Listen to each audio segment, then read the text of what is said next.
നമുക്ക് എന്തെങ്കിലും ഒരു ടെൻഷനോ പേടിയോ ഒക്കെ വന്നാൽ ശരീരവും മനസ്സും നമ്മളെ പ്രൊട്ടക്റ്റ് ചെയ്യാൻ വേണ്ടി നാച്ചുറലി കുറച്ച് റെസ്പോൺസസ് കാണിക്കും.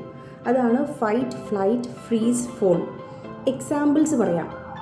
നമ്മളൊരു കാര്യം ചെയ്തുകൊണ്ടിരിക്കുമ്പോൾ ആരെങ്കിലും പെട്ടെന്നൊന്ന് കമൻറ്റ് ചെയ്തു എന്ന് വയ്ക്കാം. ഭയങ്കര ദേഷ്യത്തോടെ പ്രതികരിക്കുക, അതായത് ആ റെസ്പോൺസ് കുറച്ച് എക്സ്ട്രീം ആയിരിക്കും. അതാണ് ഫൈറ്റ്. ഫ്ലൈറ്റ് എന്ന് വെച്ചാൽ ഒരു പ്രശ്നത്തെ നേരിടുന്നതിന് പകരം നമ്മൾ വേറെ എന്തെങ്കിലും കാര്യത്തിലേക്ക് പോകും. ലൈക്ക് കുറേ നേരം ഫോൺ നോക്കിയിരിക്കുക, അല്ലെങ്കിൽ പാട്ട് കേട്ടിരിക്കുക. ഇനി അടുത്തത് ഫ്രീസ്, സ്റ്റക്കായി പോവും.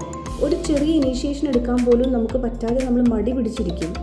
ഇനി ഫോൺ, നമ്മുടെ ഇമോഷൻസിനെ നമ്മൾ അടക്കി വെച്ചിട്ട് എല്ലാവരെയും സന്തോഷിപ്പിക്കാൻ ശ്രമിക്കും.